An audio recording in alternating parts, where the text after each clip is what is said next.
So learning tonight, Duane Keefe D. Davis has been found guilty on 2 counts related to a jailhouse fight he was involved in back in February. Word spread fast from inside the walls of Clark County Detention Center. Duane Keefe D. Davis, the man accused of orchestrating the murder of Tupac Shakur nearly 3 decades ago, was just attacked in jail.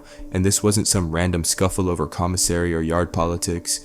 Word is the attack was personal. Rumors have exploded from inside the prison that the man who went after Keefe wasn't doing it for clout, wasn't doing it for respect, but was doing it for Tupac. After 30 long years of waiting, some believe Pac finally got a little piece of justice in the form of Keefe D getting touched behind bars. People close to the situation claim Keefe was blindsided. He was on his way back from a visit when another inmate confronted him. Within seconds, fists were flying, bodies crashing into walls, and the floor was covered in chaos. Guards had to storm in and use pepper spray to separate them, but by then the damage was already done. Keefe D had been rattled, his aura of control shattered.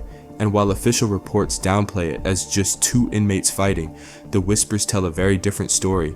They say this was no coincidence. They say it was revenge. They say it was for Tupac, for fans of Pac who've watched decades go by without a single conviction for the murder of one of the most beloved rappers of all time. The idea that Keefe D finally felt a fraction of the fear he caused on that September night in 1996 feels poetic. Pac was only 25 years old when he was taken, gunned down in a drive-by shooting in Las Vegas after the Mike Tyson fight. And for years, nobody paid the price. Keefe D even seemed to taunt the world at times, doing interviews, writing a memoir, and openly talking about being in the car that night. Yeah. And Orlando is the shooter. He's the known shooter. I mean, everybody know Orlando Anderson was a shooter. So Dre got cold feet. He didn't want to do it. He gave the gun to Orlando, and Orlando shot Tupac and Suge. Yeah, he did his thing, yeah.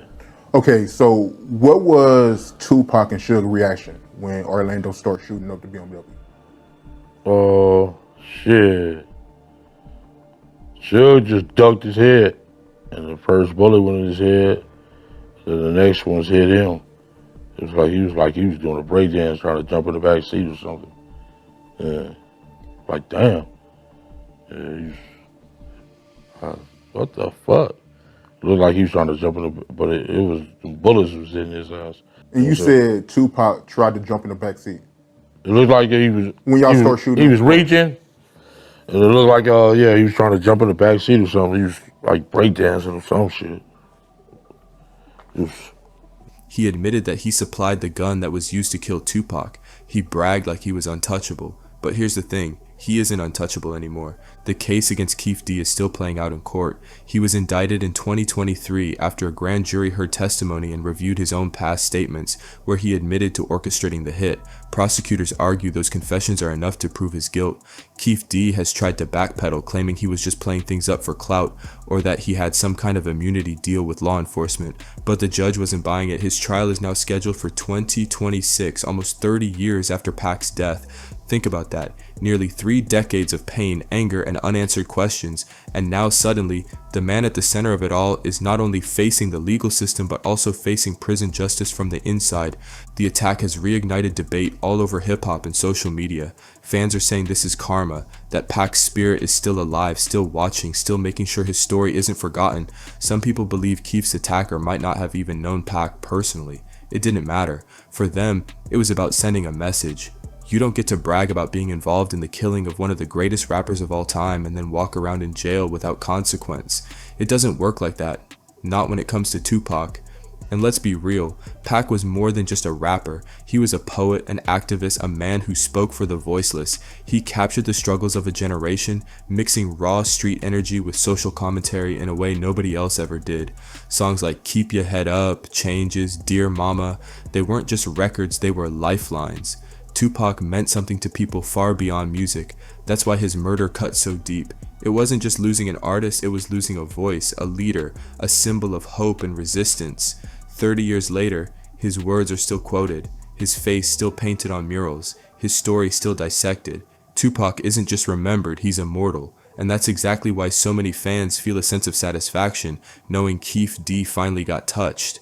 Now Keefe's legal team has tried to play victim after the fight. They claim he was just defending himself, that jail security failed him, that this wasn't his fault, but the whispers coming from inside say otherwise. They say people wanted him to feel pain. They say this wasn't just another scuffle. It was a beating meant to remind him of the life he helped destroy. Tupac didn't get to defend himself that night on Flamingo Road. He was ambushed, shot multiple times, and left fighting for his life. If the rumors are true, Keefe just got a tiny taste of what that feels like. The big question now is what happens next. The prosecution is building its case, stacking Keefe's own words against him. They got interviews, they got his book, and they got testimony. His lawyers are scrambling, trying to argue immunity, trying to claim there's no hard evidence like the murder weapon or the car. But deep down, everyone knows this case exists because Keefe himself couldn't stop talking. He couldn't resist bragging about being part of one of the most infamous crimes in music history. That arrogance may have been his undoing, both in court and in jail.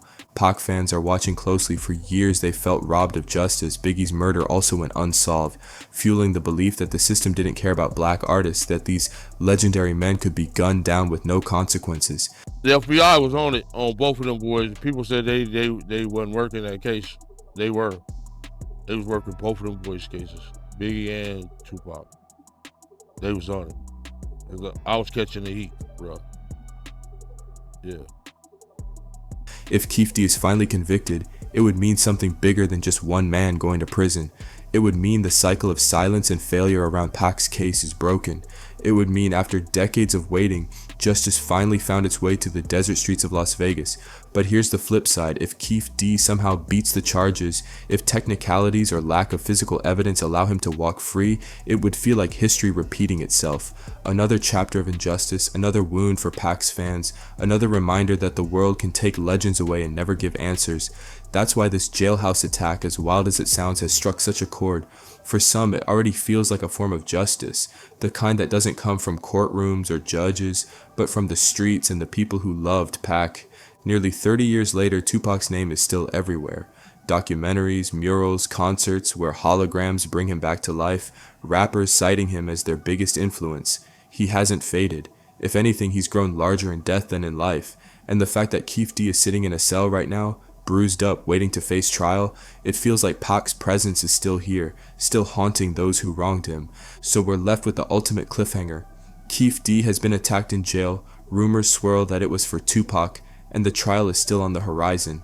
Will the courts finally bring justice for Pac's murder after 30 long years? Or will Keefe slip through the cracks and leave fans with nothing but frustration? Either way, one thing is for sure, the world hasn't forgotten. Pac's spirit lives on. And as long as his music keeps playing, as long as his words keep inspiring, there will always be people ready to stand up in his name, even inside the prison walls. Because you can kill the man, but you can't kill the message. And if the whispers are true, then Keefe D just found out the hard way that Tupac's message is still alive and still powerful enough to reach him even behind bars.